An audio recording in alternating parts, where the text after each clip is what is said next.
Okay, about to pick up here in Isaiah chapter 15.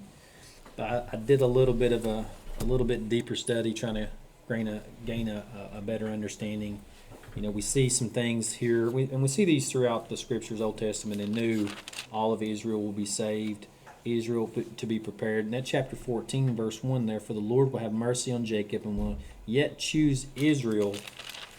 And what I find is this: the Lord will have mercy on Jacob and will yet choose Israel. Does not mean every single individual of ethnic Israel without exception is going to be saved. It speaks of God's covenant people as a whole, fulfilled through a restored remnant.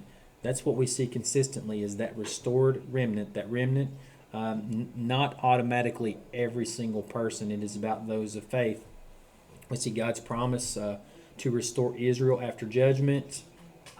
He chooses Israel, renew covenant favor toward the nation.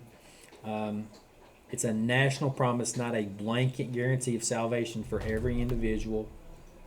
How the Bible clarifies this is see. Scripture consistently shows a distinction between Israel as a nation, whatever you want to say, a corporate people, compared to a faithful remnant within Israel, or an individual reality. The remnant principle is not all physical. Israel shares in the promise, only those who truly belong to God. We see this in the book of Isaiah 10:22. Though thy people Israel be as the sand, yet as a remnant shall return. Not all Israel is Israel. We see that in Romans 9:6. Salvation is tied to faith, not just lineage. We see this in the book of Romans 2:28 through 29. True identity is inward. The circumcision that is inward, not the one that is outward. We see God keeps his promise to Israel. He restores, preserves, and fulfills his covenant, but the fulfillment is through a remnant, those who respond to him in faith. It's always been about faith. In the new covenant, the line is drawn through Christ, not ethnicity alone, as you were getting at earlier. Sorry, that's talking about us. Clean takeaway, Isaiah 14:1 is a promise of restoration and mercy toward Israel as God's people, but it does not guarantee salvation to every individual Israelite. It is fulfilled through a faithful remnant and ultimately through Christ. That's what I see, and there are many, and maybe even most, that believe differently, and that's okay.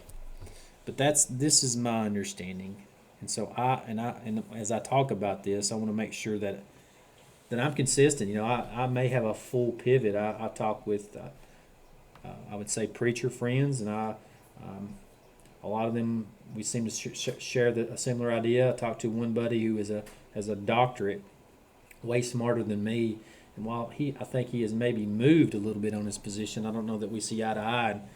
Maybe I'm wrong, but this is my understanding on these things, and so here we go. Let's continue forward in chapter 15.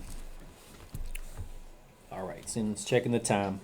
Chapter 15, the oracle concerning Moab.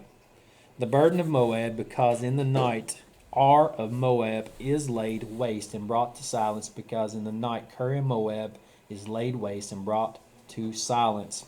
He has gone up to Bajith and to Dibon, the high priest, to weep. Moab shall howl over Nebo and over Medeba.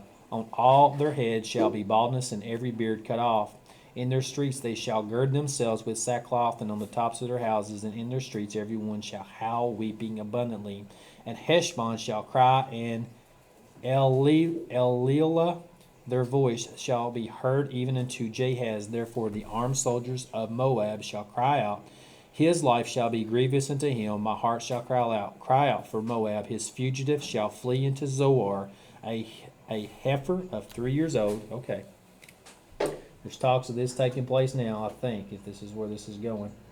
A heifer of 3 years old, for by the mounting up of Luhith, with weeping shall they go it up, for in the way of Horonaim they shall raise up a cry of destruction. For the waters of Nimrim shall be desolate, for the hay is withered away. The grass faileth, there is no green thing, therefore the abundance they have gotten. And they that which have laid up shall they carry away to the brooks of the willows. For the cry is gone around about the borders of Moab, the howling therefore into Eglaim, and the howling thereof unto Berelim. For the waters of Dimon shall be full of blood, for I will bring more upon Dimon, lines upon him that escapeth of Moab, and upon the remnant of the land. And that is chapter 15. And so there we go, trucking right along, continuing to climb that hill. That sounds like it's laborsome. I don't mean it that way. But continuing down the road, searching the scriptures again. We've been through the New Testament many times, multiple translations, and we're about to knock this out here. I know mid-shift